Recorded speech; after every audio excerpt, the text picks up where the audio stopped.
வித்தம் தொடர்கிறது.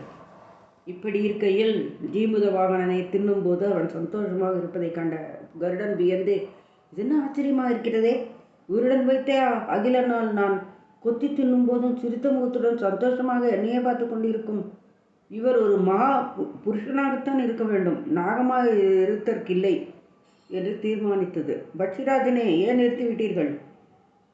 என் உடலில் மாமிசமும் இரத்தமும் இருக்கின்றன, தங்களுக்கு திருப்தி ஏற்படவில்லை, ஆகவே சாப்பிடுங்கள் என்று வேண்டிக் கொண்டான். உடனே கருடன், பெரியோய், தாங்கள் நாகம் அல்ல, ஆகவே யார் என்பதை தெரிவிக்க வேண்டும் என்றது. இது என்ன கேள்வி?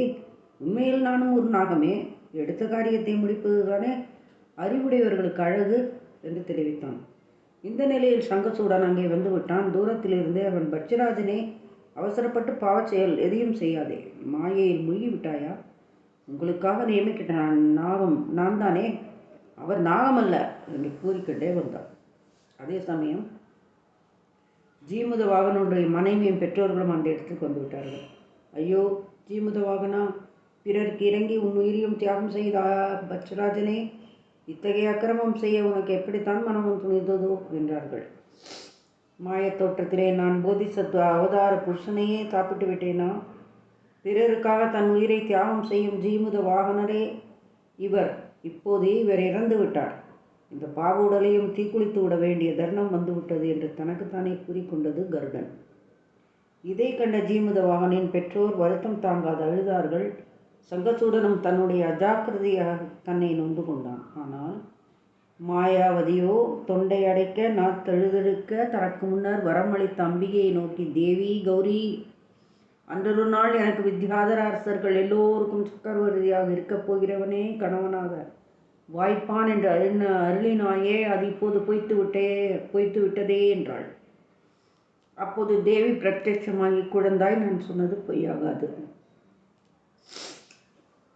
என்று கூறிக்கொண்டே தன் கை கமண்டலத்திலிருந்து அமிர்தத்தை எடுத்து ஜீமுத வாகனன் உடல் மீது தெளித்தாள். உடனே அவனும் தன் உடல் காயங்கள் எல்லாம் நீங்க முன்னிலும் அழகுடன் உயிர் பெற்று எழுந்தான். தேவி அவனை நோக்கி, குழந்தாய், நீ உடலை தியாகம் செய்ததைக் கண்டு நான் மகிழ்கிறேன். ஆகவே இப்போதே என் கையாலே உன்னை வித்யாதரர்களுக்கு சக்கரவர்த்தியாக அபிஷேகம் செய்கிறேன். நீ ஒரு கல்ப காலம் ஆட்சி புரிவாய். உடனே வானத்திலிருந்து மலர் மழை பொழிந்தது. தேவதுந்திபிகள் முழங்கின. சக்கரவர்த்தியே, தங்கள் ஜீவகாரணத்தையும் ஈடு இணையற்ற தங்கள் தியாகத்தையும் கண்டு நான் பெரிதும் மகிழ்ந்தேன். இந்த கடும் செயல் உலகத்தையும் ஆச்சரியத்தில் ஆழ்த்திவிட்டது. ஆகவே எனக்கு உத்தரவு கொடுங்கள், வேண்டிய வரத்தையும் கேளுங்கள். தாங்கள் பச்சாதாபப்பட்ட நாகத்தை கொன்று தின்று விடுவதை விட்டுவிட வேண்டும். இதற்கு முன்னர் தாங்கள் சாப்பிட்ட நாகங்களின் எலும்புகள் மலை போல குவிந்து கிடக்கின்றனவே, அவர்கள் பிழைத்து எழுந்திருக்க வேண்டும் என்றார். அவ்வாறே கருடன் அருளவே அந்த வரத்தின் மகிமையால் கருடனால் முன்னர் உயிரிழந்த நாகங்கள் எல்லாம் உயிர் பெற்று வந்தன. தேவர்கள், முனிவர்கள், நாகங்கள் ஆகிய எல்லோரும் மலைய பர்வதத்தின் கூடியதால் இதற்கு மூலகின் புகழ் கெட்டியது. கௌரியின் அருளால் ஜீவித வாகனம் கதையை கேட்ட வித்யாதர மன்னர்கள் எல்லோரும் ஓடி வந்து அவனை அடிபணிந்து வணங்கினார்கள். கருடன் புறப்பட்டு போன பிறகு உற்றார் உறவினர் புடை சூழ அவர்கள் இமயமலைக்கு அழைத்துச் சென்று கௌரியே தன் கையால் அபிஷேகம் செய்தபடி சக்கரவர்த்தியாக அமர்த்தினார்கள். இவ்விதம் ஆச்சரியமான கதையை சொல்லி முடித்த வேதாளமானது விக்ரமாதித்தம் ராஜனை பார்த்து, ஆகவே சங்கசூடன், ஜீமுத வாகனன் ஆகிய இருவருள் யார் சிறந்தவன் என்பதை சொல். ஜீமுத வாகனன் நடத்தையில் அதிசயம் ஏதுமில்லை. பல ஜென்மங்களாக அவன் இந்த மனப்பக்குவத்துடன் புண்ணியத்தை அடைந்திருந்தான். ஆனால் சங்கசூடன் தான் உயிர் தப்பிய பிறகும் தனக்கு பதிலாக வேறு ஒருவனை கொண்டு ஓடிய கருடனை துரத்தி சென்று தன்னையே சாப்பிட வேண்டும் என்று மன்றாடி கேட்டான் அல்லவா, அவனே சிறந்தவன். இவ்விதம் அவன் சொன்னவுடனேயே வேதாளம் மறுபடியும் கட்டவிழ்த்து கொண்டு பறந்து விட்டது.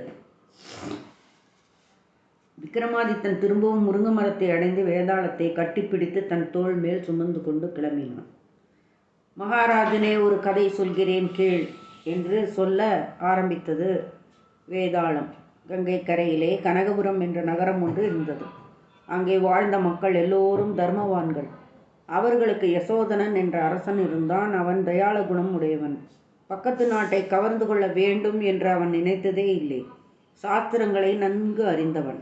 அந்த நகரத்திலே பெரிய வியாபாரி ஒருவன் இருந்தான். அவனுக்கு உன்மாதினி என்ற கன்னிப்பெண் ஒருத்தி இருந்தாள். அவளுடைய அழகை கண்டு எல்லோரும் மயங்கினர். அவள் யுக்த வயது அடைந்ததும் வியாபாரி யசோதன மன்னனிடம் சென்ற அரசே, மூலகிலும் நிகரற்ற அழகுள்ள ஒருத்தி இருக்கிறாள். உலகத்தில் உள்ள ரத்னங்களும் மணிகளும் அரசனையே சார்ந்தவையாகவே என் குமார்த்தியை பற்றி உங்களுக்கு தெரிவிக்காமல் நான் வேறு யாருக்கும் மனம் செய்து கொடுக்க விரும்பவில்லை. அவளை கொள்வதோ தள்ளுவதோ உங்கள் இஷ்டம். இதை கேட்ட பிறகுதான் நான் மேற்கொண்டு காரியங்களை செய்ய வேண்டும் என்று வேண்டிக் கொண்டான். அதன் பின்னர் மன்னவன் அந்த பெண்ணின் அழகிலே மங்களக்குறிகள் அமைந்திருக்கின்றனவா என்பதை அறிவதற்காக வியாபாரியுடன் அறிவாளர்கள் சிலரை அனுப்பி வைத்தான். மூலகை மயக்கும் அவளுடைய அழகை கண்டு வியந்தனர். அரசன் இவளை மணந்து கொண்டால் இவள் அழகில் மயங்கி நாட்டை கவனிக்காமல் அலட்சியம் செய்து விடுவான். அதனால் நாடு பாழாகிவிடும். ஆகவே இவளுடைய அழகில் மங்களக்குறிகள் தோன்றுவதை நாம் அரசனிடம் சொல்லக்கூடாது என்று முடிவு செய்தனர். அவ்வாறே அரசனிடம் சென்று அவள் தேகத்தில் அமங்கலக்குறிகளே தோன்றுகின்றன என்று தெரிவித்து விட்டார்கள். அரசனும் அந்த பேரழகியான உன்மாதினியை தன் தேவியாக ஏற்க மறுத்து விட்டான்.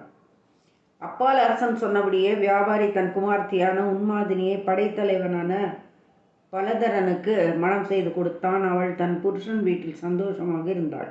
ஆயினும் அவள் மனதிலே தன் தேகத்தின் ஏதோ அமங்கலக்குறியை கண்டதாக சொல்லி தன்னை ஏற்க மறுத்து அரசன் தன்னை நிராகரித்து மட்டும் உறுத்தி கொண்டே இருந்தது. மாரிக்காலம் போய் வசந்தம் வந்ததே. மலர்கள் மொக்கு அவிழ்ந்து நறுமணம் பரப்பின. வசந்தம் வந்ததை கொண்டாட மக்கள் உற்சவம் நடத்தினார்கள். அரசன் யானை ஏறி வீதியிலே புறப்பட்டான். அவ்விதம் வரும்போது அவனை கண்ட குலமங்கையர் அவன் மீது மையல் கொண்டு விடக் கூடுமாதலால் அதனால் விபரீதம் ஏற்படக்கூடுமாதலும் அவர்கள் மறைந்து விலகி போவதற்காக மன்னர் பிரானின் வருகையை பறை கொட்டி தெரிவித்தார்கள். அதை கேட்ட உன்மாதினி அரசன் தனக்கிழைத்த அவமானத்திற்கு பழிக்கு பழி வாங்குவதற்காக தன் மாளிகையின் மேல் மாடத்தில் நின்று வீதியில் உலாவரும் அரசருக்கு தரிசனம் தந்தாள். அவள் உருவத்தையும் அழகையும் கண்ட அரசன் திகைத்து விட்டான். மாறன் எய்த கணைகள் அரசன் உள்ளத்தில் நன்றாக தைத்தன. அரண்மனை வந்து சேர்ந்ததும் அந்த மங்கை யார் என்பதை பற்றி விசாரித்தான். முன்னர் ஒரு சமயம் தான் வேண்டாம் என்று நிராகரித்த வியாபாரியின் மகளே அவள் என்பதை அறிந்தான். அவள் அழகில் அமங்கலக்குறிகள் தெரிகின்றதென்று முன்னர் தன்னிடம் சொன்னவர்களை அரசன் நாட்டிலிருந்து பிரஷ்டம் செய்து துரத்தி விட்டார். அதற்கு பிறகு அரசனுக்கு இரவு பகல் அவள் நினைவுதான். அந்த நினைவால் அவன் வாடி வதங்கினான். அந்த பெண்ணிடம் கொண்ட காதல் அரசன் உடலையும் உள்ளத்தையும் உருக்கி வைத்தது. அவன் உடல் நிலையை கண்டு பலரும் வந்து விசாரித்தார்கள். ஆனால் தன் உள்ளத்தை தகித்து வரும் காதலை பற்றி மன்னனுக்கு வெளியே சொல்ல வெட்கம். கடைசியில் அவர்களுடைய தொந்தரவு பொறுக்க முடியாமல் தனக்கு அந்தரங்கமானவர்களிடம் விஷயத்தை தெரிவித்து விட்டான். இதற்காக ஏன் கவலைப்பட்டு வாட வேண்டும்? தங்கள் ஆணைக்கு அவள் காத்திருக்கிறாள். தாங்களே அவளை அழைத்து செல்லலாம் என்றார்கள். ஆனால் நீதி தவறாத மன்னன் அவர்கள் உபதேசத்தை ஏற்கவில்லை. தொடரும். நன்றி, வணக்கம்.